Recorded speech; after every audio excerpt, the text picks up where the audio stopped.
Sequence start. 6, 5, 4, 3, 2, 1, 0. All engine running.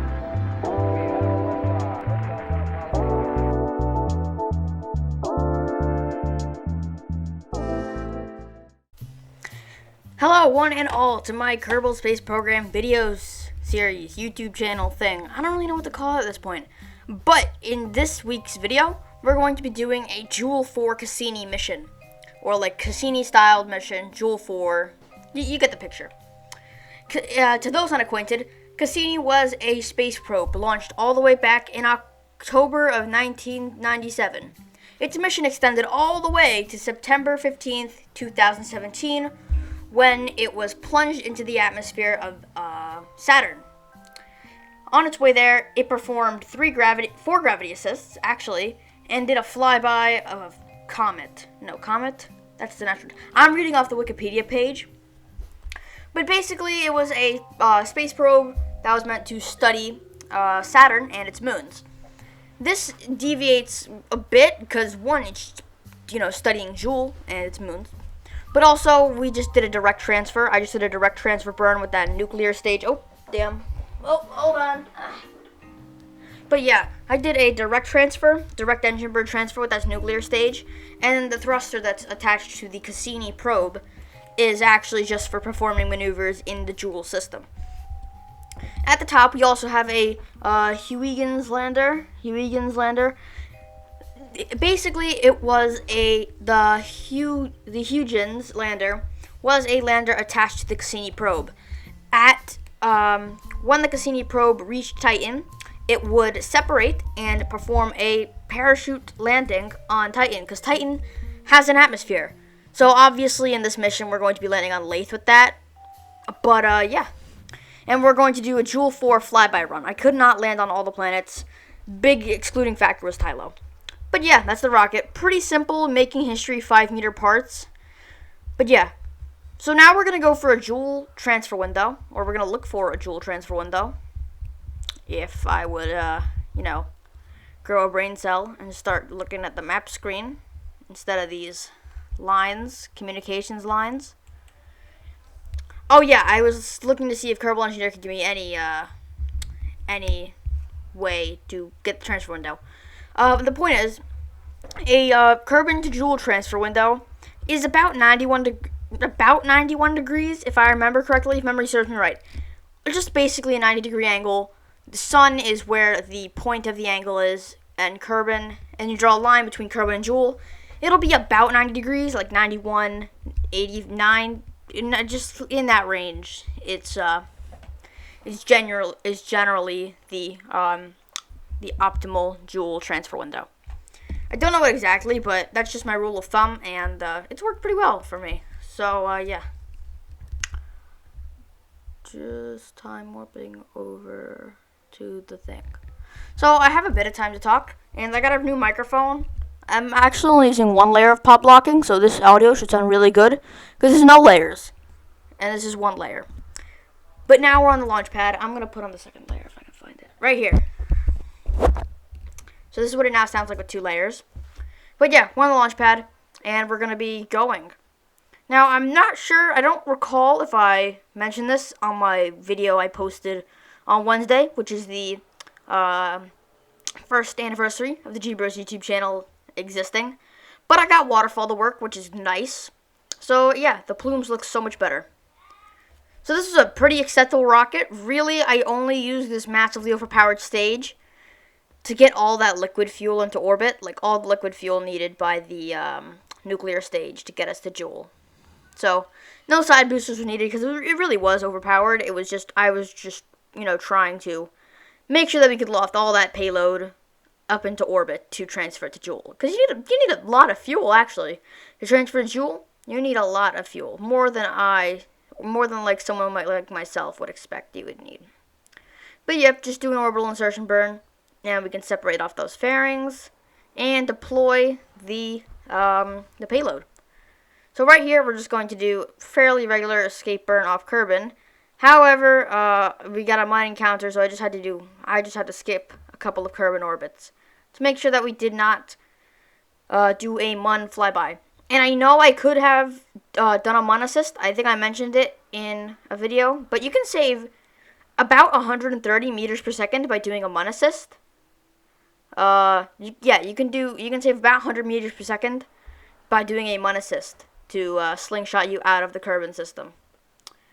So yeah, now that we have, now that we're on an escape trajectory, or are we on an escape trajectory?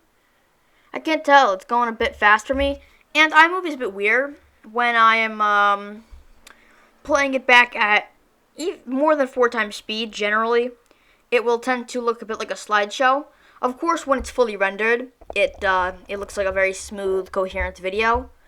But like when it's not fully rendered, it looks a bit like a slideshow. I can't really tell too well what's going on, but I'm sure you guys can. So yeah, we're just gonna line up an encounter around JOOL, and I wanted to do a Tylo assist to try to slow myself down, which I've done once, but I'm just not very good at it. And what ended up happening was the Tylo assist didn't actually slow us down, so I had to do an engine burn. But that did knock out the Tylo transfer, because this is a JOOL 4, which means I'm going to do a flyby of 4 out of the 5 JOOL moons. And it was originally supposed to be a JOOL 5, however, Val kept screwing me over to try to get my Paul injection. So I had to just not do the flyby around the Paul because Val kept screwing me over. Or it might have been Tylo. It was one of the two. Lathe, I got one Lathe assist, but that I wasn't trying to get. But overall, it was Val that was screwing me over while I was trying to do my Paul injection. It would either completely eject me from the JOOL system, or I would not have been able to get my Paul encounter. But yeah, we're good. We're good. I think we're good. Yeah. So yeah, this is the point where I saw my Tylo encounter would not slow me down. So I just had to do I was just going to use engines to slow down. And then I was going to use this nuclear stage to get circularized around Lathe, as well as to capture around Lathe. I think the thruster built onto the Cassini probe did the Lathe circularization. But now that we're over Tylo, we can get all the science from over Tylo because, it's one of the 4 JOOL moons. So, of course, getting science from it will definitely help with these JOOL 4 run. And, yeah. So, a lot of this mission was taken up by burning and waiting, really. Burning and waiting. Because JOOL's atmosphere is very, very dense. So, even without parachutes, you still fall very, very slowly in JOOL's atmosphere. Or relatively slowly once you get past the brunt of JOOL's atmosphere. Of course, after that point, after you're done being on fire in JOOL's atmosphere, you fall very, very slowly. So it was just comprised of a lot of waiting, and I'm trying to get better time warp to work so I don't have to do all this waiting, but yeah. So I rambled way past it, but now we're going to do the Huygens probe landing on Lathe. Now, since I have visual mods that obscure the surface of Lathe, I couldn't really see where we were going to land, and we ended up landing in one of Lathe's oceans, which most of the planet is ocean, so you can't really blame me for that. But yeah. So this Huygens probe is nothing too fancy or advanced. It's kind of just a fairing dome that uses the probe core's internal antenna to skip off the Cassini probe's relay dishes, which then transmit it all the way back to Kerbin. However, sadly, due to the fact that I forgot to put an aerial dish on this probe, I couldn't actually transmit any of the data I got. But I didn't get that much data, mainly because I could not actually do the gravioli. I couldn't do a lot of things. I couldn't do the gravioli scan, as well as the seismic scan, while I was on Lathe, while I was in the ocean of Lathe. So yeah. In that thruster stage, it isn't there to do much. It's just 2 of the spider engines, like the very, very small radial engines that are liquid fuel and oxidizer, and they're even smaller than the spark. It's just 2 of those around a single donut external tank, It's really just to be a deorbiting stage, so I don't have to do some sort of crazy, some sort of crazy maneuver with the Cassini probe. Now, I noticed I was going to land in the Sagan Sea, and I couldn't actually see any land, so it was going to be the Sagan Sea. Looking back at it, I could have tried to go for a landing on the poles, because the poles are quite good places to land. But yeah.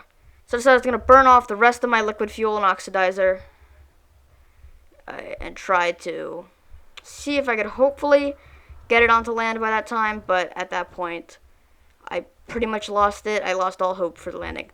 I could have done the quick save, but I couldn't have been bothered to. So yeah, we just jettisoned that ant stage, that deorbiting stage, and we're just going to time warp until we're in the atmosphere. Now, I was a little bit nervous, but it turned out that this spacecraft could just flip itself over on re-entry. Like, the aerodynamic profile would just flip it over on re-entry, so it was completely fine. So that solar panel back there, it's getting a little hot. Actually, the probe is still active in my save file. It's kind of crippled because it can't really... The visual mods I use, the way they obscure lathe, you can't even get that much power from the very limited solar panel power you could get off of lathe anyway. So yeah, we're just going to... Well, it's a parachute. It's a single parachute needed to land this probe because it's lathe. The atmosphere is fairly dense. Lathe is comparable to Kerbin. I think it's just a very tiny bit more. But I think it's pretty much the same as Kerbin because the Kerbals can breathe oxygen. They can take off their helmets and breathe oxygen in Lathe's atmosphere, so it is completely good. It's pretty much the same as Kerbin. That's just my rule of thumb. If I'm going to design a Lathe rocket, I need to at least have... if I'm going to design a Lathe lander, it should look like a scaled-down Kerbin orbital rocket. But yeah, we're just going to land. Now, this was a splashdown, but the probe... Even if salt water would affect electronics in this game, the probe would have been fine because it's encapsulated in that dome made of fairings. Now, the way I mounted the parachute made it a little tiny bit weird because it was like mounted off the side instead of on the top like any sensible person would place it, but it was absolutely fine. So we're just going to jettison that heat shield for no reason other than because, and we're going to be landing very, very shortly. When you're in the dark in Kerbal Space Program, you kind of just have to trust the numbers. Because usually the numbers won't lead you astray. Your eyes can lead you astray, but the numbers probably won't. 9 times out of 10, the numbers will not lead you astray. So we can extend that single solar panel. And, yeah, I'm going to take a pause for the recording real quick, and I'll be right back. So, after that short break, I can go back to what I was saying. We splashed down on Lathe, and, yeah. So we're going to just cut to the Cassini probe, which is still in orbit, and make a quick save, and then begin plotting nodes to do flybys of every other moon. The first one on the list is Val, because it was the closest to Lathe. So, yeah. We're just going to make the node, time warp to the burn, and then do the burn. As well as get some of the science from Lathe that I may have not gotten before. And then we're going to transmit it back using the aerials. The reason I had to use so many in this weird, dumb configuration was because I don't have the better ones unlocked. The strongest one I have is 15G, whatever. The G... Yeah, it's just rated for 15 Gs. So it could not transmit all the way back from Kerbin, or all the way back to Kerbin, even though I have a decent relay network in place. I say it's decent, and I mean, I have 2 satellites around 2 bodies. One is around the sun, the other is around Duna. Which will still suffice. I mean, it's just gotta be on a close pass around, but that relay system, it works. Now, I don't have Planetshine installed, but like off of Val, I got this very weird red ambient glow. I feel like that might have been from Scatterer, but yeah. So now that we've done our Val flyby, we're going to plot a node to get us to Bop, which is going to require a little bit of finesse and time warping and skipping orbits. And that was the part where I got that lathe assist that I wasn't really looking to get. So I had to replot the node. Which, yeah. It wasn't hard, just required I redid the node. But now that we're at the node, we can engage that thruster. Or no, we're going to time warp to 2 minutes because the burn is 4 minutes long. You want to start your burn halfway until you want to start the burn. So, okay, so if your estimated burn time was 5 minutes, then at the T minus to node, you would want to start the burn at 2 minutes and 30 seconds. That's the best way I could explain it. Just like at half the time, you want to be T minus to the node half the time you're going to have to burn for, if that makes sense. So yeah, we're going to do the BOP flyby. BOP is kind of like Gilly, just bigger. It has like the same general look to it, which is just like a brown tan asteroid thing. So yeah, just going to do a flyby. And now this is where I had to stop the Jool 5 plan and shift to a Jool 4 flight plan because I got a val assist. It would have messed with my orbit, and I'm sure it would have been fine, but I didn't want to have to risk it, so I decided to make a new node to get to Paul, and it involved skipping an orbit. And then I was going to get not only a val assist, but then a lathe assist. So I decided I should just let the planets run their course, and there are fire trucks outside, so I'm going to pause the recording. So now that we're done with that slight interruption, we can go back to plotting the node to reach Paul, which I realized I couldn't have done. So, just like Cassini, the mission this is based off of, we're going to dispose of this probe by crashing it into Saturn, which in this case is just Jool. Yeah, not really that much to add. This is, I wanted this to be like a big twist sort of thing. But in reality, it was just kind of, we're just going to fly into Jool at around 10,000 meters per second, 8,000 meters per second. We're going to go in very fast and pretty much instantly burn up. So yeah, we want to transmit all the data we can before we reach the dreaded negative 227 mark, which is at the point where all spacecraft are just instantly destroyed no matter what. Because that's just how Jool be. Jool doesn't actually have a core, unlike an actual gas giant would. It's just completely hollow. I wouldn't say it's hollow, but it's just like empty inside. You go through the atmosphere, and it doesn't got anything in it. It's just kind of an atmosphere. That's about it. So we're now flying high, and we're going to instantly heat up and explode our solar panels. And I think the docking port. And then the ship decided it was going to passively flip over, and we were going to overheat that thruster. Although, that thruster did survive, which is not a very pleasant surprise. Surprise, but not a very pleasant one, because there's no fuel for that thruster to use. So it really wouldn't have done anything. And at the point we're at in Jool's atmosphere, that thruster would have done negligible amounts of anything. So yeah, here I was trying to maybe spin the ship to try to kraken it to death, but that didn't work. So I'm just going to speed up the footage to very, very fast so that you guys don't have to endure the sadness I had to endure while realizing there was no way to kraken this thing to bits, and I had to wait through the whole thing on 4 times physics warp. So yeah. Not really too much to add. We're just kind of falling through the atmosphere of Jool. And then I decided to stop spinning maybe and try to flip it over. But that didn't happen, so yeah. What is this, 19 minutes and 30 seconds into the recording? This video is 23 minutes long, so yeah, shouldn't be, we're not going to be here for too much longer, because it's going to crash. And then, actually, I just went AFK, and my computer went to sleep, so I don't know exactly when it crashed, just when I got back to my computer, it had, the vessel had crashed. And I could go back to the Space Center in peace. So I don't think a single piece of this survived the mission, except I think maybe the nuclear tug, because it got ejected. I ejected the stage before it fully circularized around a lathe. So it was still on an escape trajectory, as well as the Huygens probe, that was still alive. But everything else is gone. The rocket's gone. Actually, no, the rocket's not gone. There's that piece of debris in orbit. Hey, maybe I'll clean it up with an SSTO or something at a different time. But yeah, I don't know why the magnetometer boom would not let me run the magnetometer experiment, but yeah.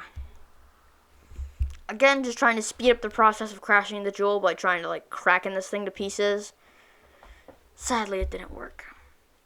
But yeah, we're just gonna fall through the atmosphere of Jool, and eventually there's gonna be a cut, and you'll see that the vessel was destroyed in the F3 menu. And then the video can be over, and I can go get on with my life. Actually, no, I have to set it to render overnight, and then I have to have it render in YouTube, and then I can go get on with whatever I was going to do before this. So I thought that might have been the cut, but it wasn't. I really wish I could, like, fast forward this video, or fast forwarded the footage more, because I have nothing to talk about. But yeah, I'm hoping to maybe do an ELU mission. Not to spoil this or anything, but I'm totally spoiling it. I'm going to try, make an attempt to do an ELU mission. No promises, because it would be my first ever ELU mission. I'm not very good. But yeah.